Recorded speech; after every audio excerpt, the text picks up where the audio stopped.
Bueno, el día de hoy entonces vamos a hacer un repaso de lo que es la vascularización arterial venosa, los linfáticos y la inervación de todo el miembro superior.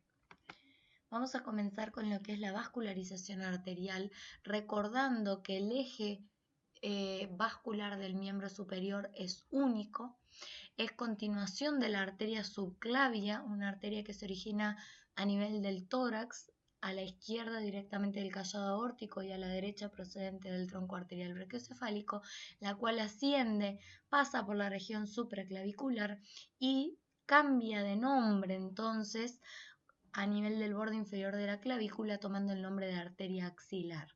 La arteria axilar ingresa justamente a la axila por su vértice y se extiende entonces hasta el borde inferior del músculo pectoral mayor, donde toma el nombre de arteria humeral. Se halla acompañada en toda su longitud por la vena axilar y las ramas principales del plexo braquial, específicamente los troncos secundarios del plexo braquial. La arteria humeral se halla acompañada, como decíamos, por la vena axilar, la cual es única, al igual que la arteria subclavia, que tiene una única vena subclavia, a diferencia del resto de las arterias del miembro superior que cuentan con dos venas por cada tronco arterial.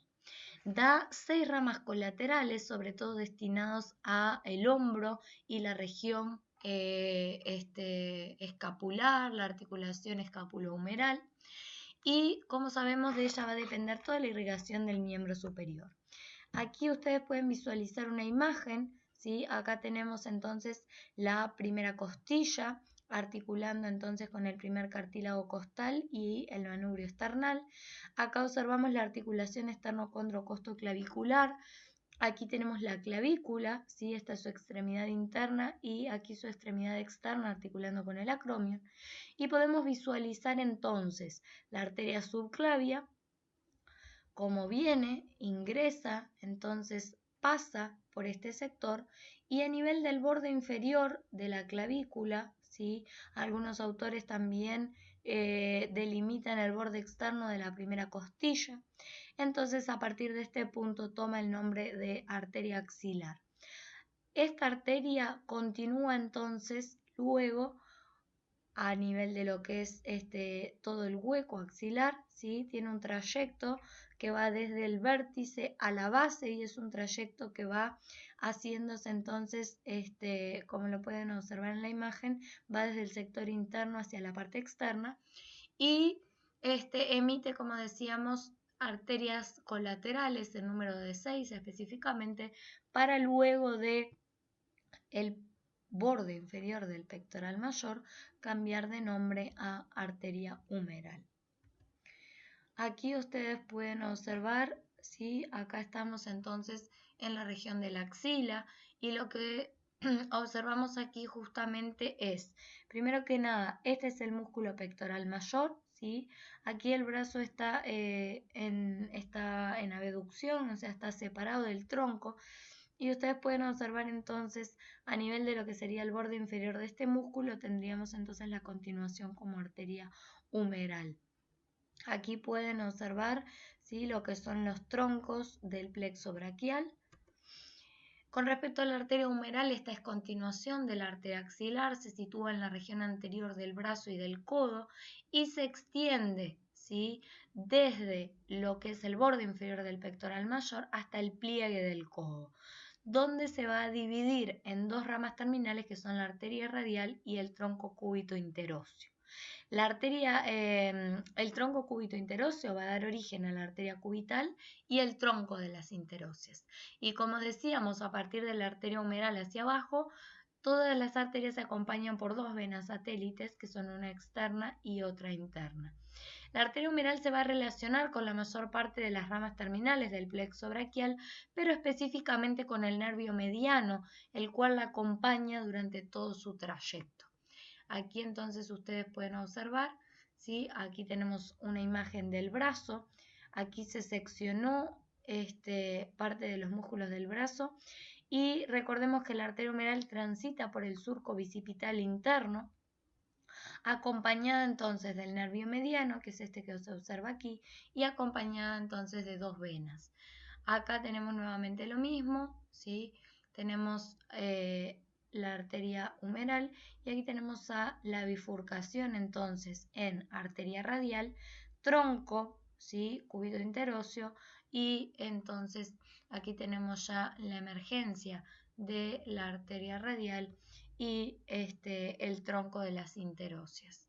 Aquí observamos la misma imagen, ¿sí? Aquí ya estamos viendo dos venas, por lo tanto estamos aquí a nivel de lo que sería ya la arteria humeral y sus dos venas satélites. Y esto que tenemos aquí es el nervio mediano.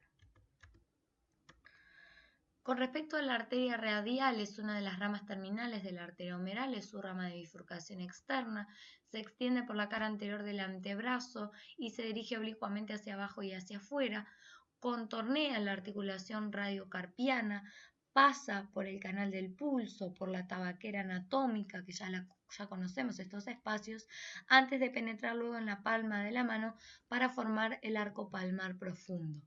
Se acompaña durante su trayecto hasta el tercio inferior del antebrazo por la rama anterior del nervio radial y está destinada, ¿sí?, a los tegumentos de la región externa del antebrazo, al radio, a los músculos que la rodean en su trayecto. Recordemos que el canal del pulso es el punto donde la arteria radial se hace superficial y se encontraba ubicado entonces entre el tendón del músculo supinador largo y el tendón del músculo palmar mayor. Para encontrar este punto, ¿sí?, buscábamos la epífisis inferior del radio, buscábamos la apófisis estiloides del radio, que es una saliencia ósea que se puede palpar a este nivel, y luego visualizábamos el otro tendón, ¿sí?, que es visible a este nivel. Entonces en la estiloides del radio se inserta distalmente el músculo supinador largo y aquí tenemos el tendón del palmar mayor y en este punto se forma el canal del pulso.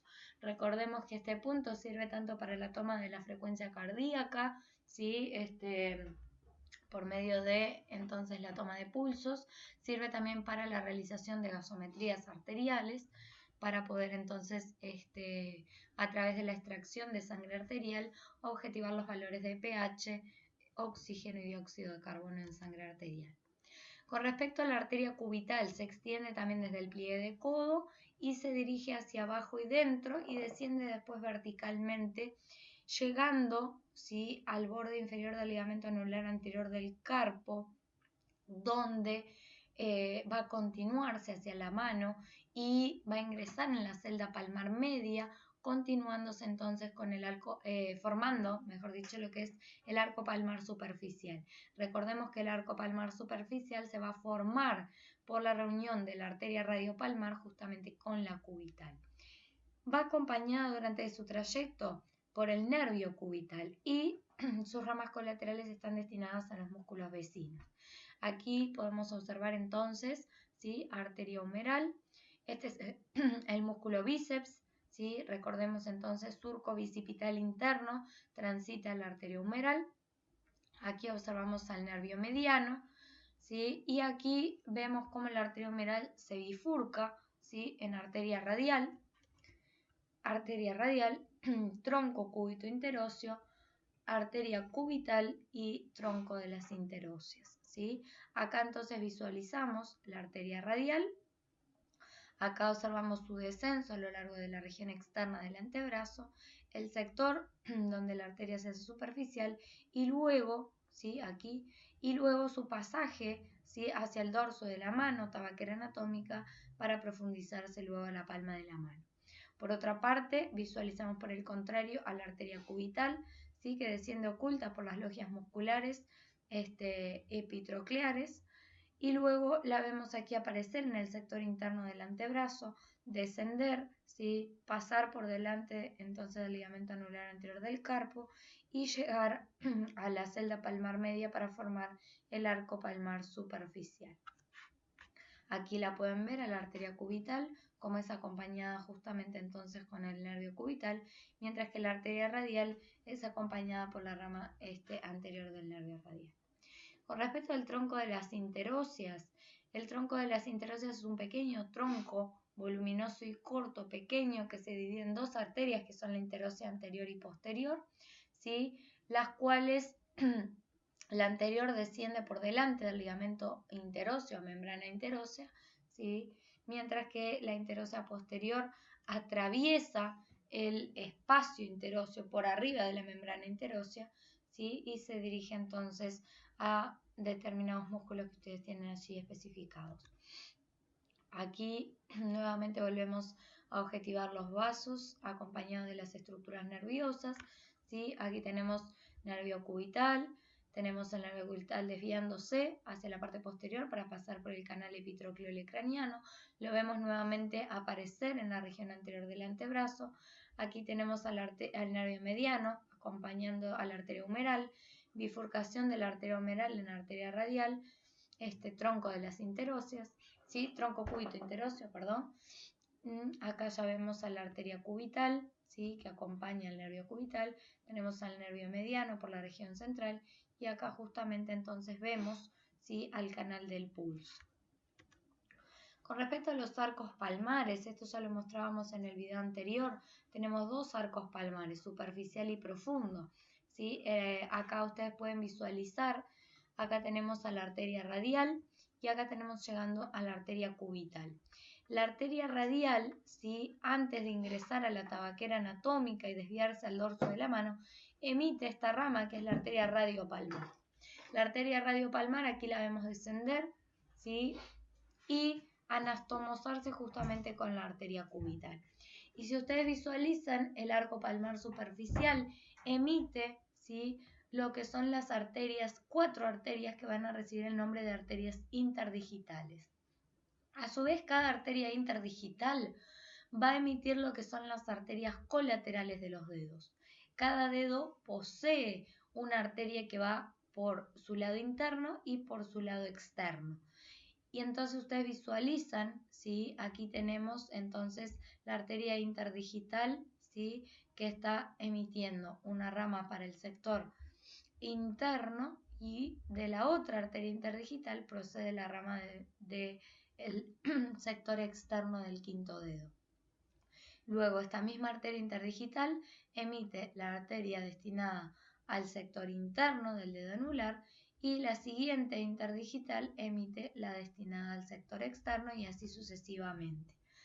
De manera que tenemos así que de las arterias interdigitales del arco palmar, originadas del arco palmar superficial, se originan las colaterales de los dedos, del quinto, cuarto, tercer dedo y la colateral interna, ¿sí?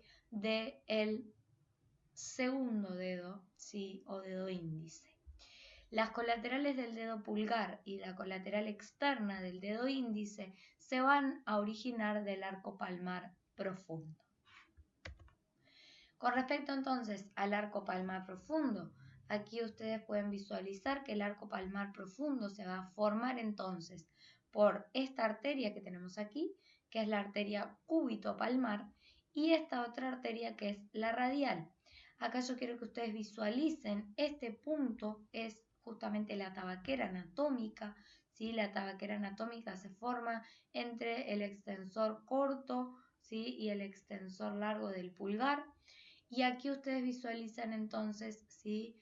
Cómo la arteria radial se anastomosa con la cúbito palmar y emite, ¿sí? También, ¿sí? Lo que serían 4 vasos colaterales, ¿tá?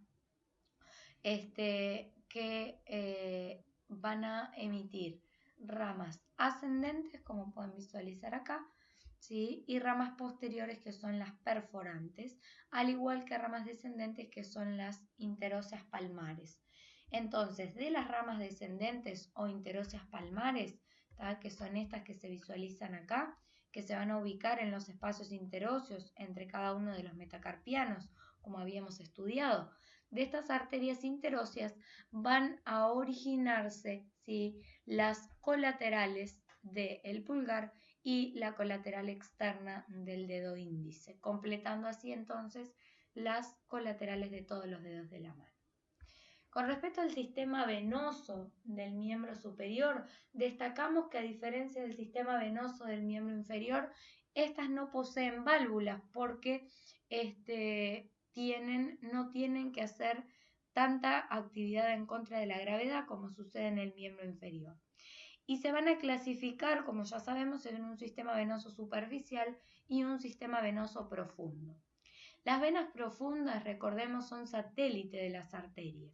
Por lo tanto, tenemos, ¿sí? Aquí observamos una vena axilar, ¿sí? Que va a ir acompañando entonces a la arteria axilar.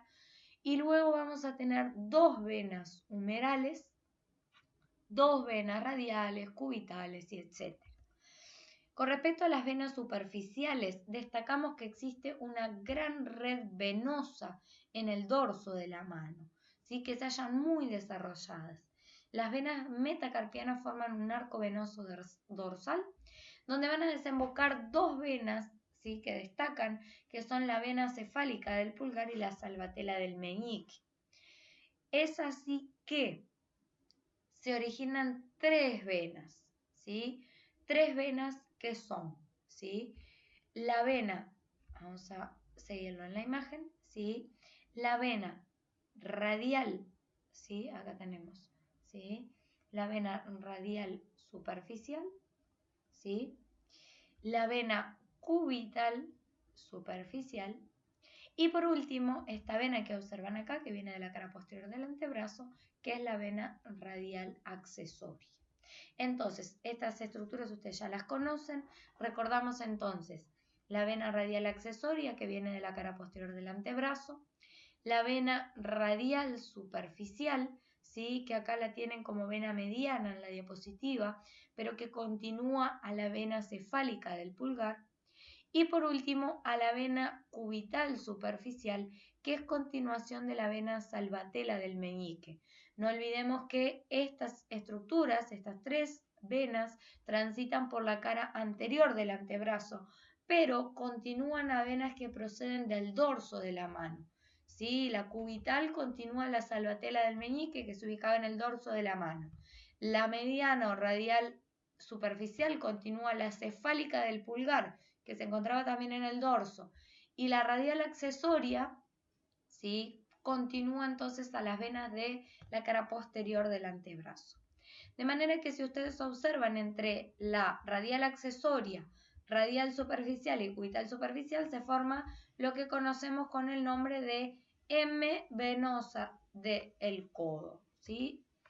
Entonces, la M venosa del codo, como ustedes pueden visualizar acá, da origen a dos venas, ¿sí? Que ascienden, ¿tá? Que son del lado externo, ¿sí? La vena cefálica, y del lado interno la vena basílica, ¿sí? Acá las pueden visualizar. Entonces, la vena basílica, ¿sí? Que es la interna, va a desembocar a nivel de la vena humeral interna. Recuerden que el sistema venoso superficial tiene que en algún momento atravesar la aponeurosis y drenar en el sistema venoso profundo. Por lo tanto, vena cubital superficial termina, vena basílica, perdón, ¿sí? Termina a nivel de la vena humeral interna en la mayoría de los casos, o en ocasiones en la vena axilar, pero preferentemente, la mayoría de los casos, en la vena humeral interna. Y se acompaña por el nervio braquial cutáneo interno. Quiero que observen aquí, esta es la aponeurosis, y acá la vena basílica, que venía superficial, perfora la aponeurosis, ¿sí? Y drena entonces en la vena humeral interna. Mientras que lo otro que me importa destacar es que el nervio braquial cutáneo interno perfora la aponeurosis en sentido inverso para poder entonces salir de la profundidad e inervar la piel de la región. Con respecto a la vena cefálica, ¿sí? Acá tienen la basílica, aquí está el nervio braquial cutáneo interno, ambos perforando la aponeurosis. Con respecto a la vena cefálica, así que era la vena superficial externa, tiene su trayecto hasta el surco deltopectoral. Aquí ustedes tienen el pectoral mayor y aquí tienen el músculo deltoides, entonces a este nivel se forma un surco y en ese punto la vena cefálica perfora la aponeurosis y desemboca en la vena axilar. Aquí tienen entonces ustedes una imagen que es muy familiar para ustedes. Estas venas, ¿sí? Debemos conocerlas porque van a ser sitio frecuente de punciones, tanto para la colocación de vías venosas periféricas como para la extracción de sangre. Con respecto a los ganglios linfáticos no vamos a profundizar, ¿sí? Vale destacar que tenemos ganglios axilares que van a formar un grupo ganglionar principal, ¿tá? Que se encuentran repartidos a su vez en 5 grupos y que son ganglios importantes porque van a recoger parte de la linfa tanto del miembro superior como también de parte de la pared torácica y van a tener un rol fundamental en lo que va a ser justamente la patología del cáncer de mama por el drenaje de las estructuras de la pared torácica. Con respecto a los nervios del miembro superior, ya hemos estudiado la composición del plexo braquial, explicamos que se forman por las raíces anteriores de los nervios raquídeos que se extienden de C4 hasta T1, ¿sí? Aportando C4 y T1 anastomosis, ¿sí? Justamente para el plexo braquial. Entonces, C4, C5 y C6, ¿sí? Las ramas anteriores de estos nervios raquídeos, originados del segmento medular cervical 4, 5 y 6, van a constituir al primer tronco primario. C7 por sí sola constituye al segundo tronco primario y C8, recibiendo una anastomosis de T1, va a constituir al tercer tronco primario. Estos 3 troncos primarios se van a ubicar a nivel del hueco supraclavicular, ¿sí? Es decir, por arriba de la clavícula en un sector cervical. Y van a emitir ambos ramas anteriores y posteriores, ¿sí? Cada tronco primario emite ramas anteriores y posteriores. Las 3 ramas posteriores, que son las que están señaladas aquí en verde, van a reunirse para formar el tronco secundario posterior, que va a su vez dar como ramas terminales al nervio circunflejo y al nervio radial. La rama anterior del primero y segundo tronco primarios se reúnen para formar el tronco secundario anteroexterno, que termina dando al nervio musculocutáneo y a la raíz externa del nervio mediano. Y por último, la rama anterior del tercer tronco primario da como origen al tronco secundario anterointerno, que va a originar al nervio braquial cutáneo interno, al nervio cubital y la raíz interna del nervio mediano.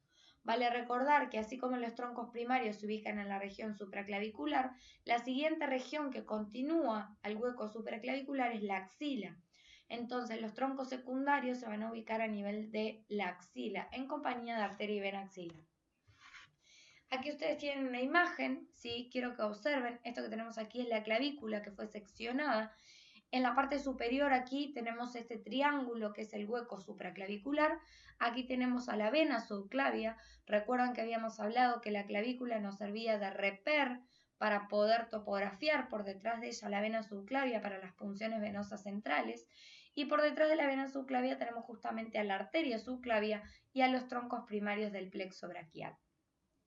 Una vez que la arteria subclavia y los troncos primarios del plexo braquial atraviesan o pasan por el hiato interescalénico que se forma entre escaleno anterior y escaleno medio, los troncos primarios pasan a llamarse troncos secundarios y entonces se dirigen a este sector que es justamente la axila. Aquí ustedes visualizan entonces, por debajo de la clavícula tenemos arteria axilar, tenemos vena axilar, ¿sí? Que fue seccionada, y tenemos troncos secundarios del plexo braquial y sus respectivas ramas terminales, tanto terminales como también las colaterales.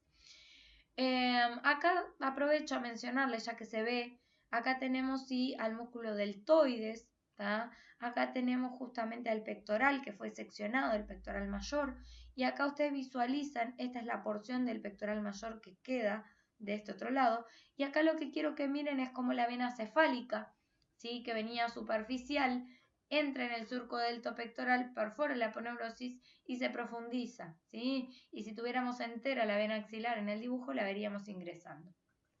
Entonces, vamos a dividir un poquito y hablar un poquito de las ramas del plexo braquial.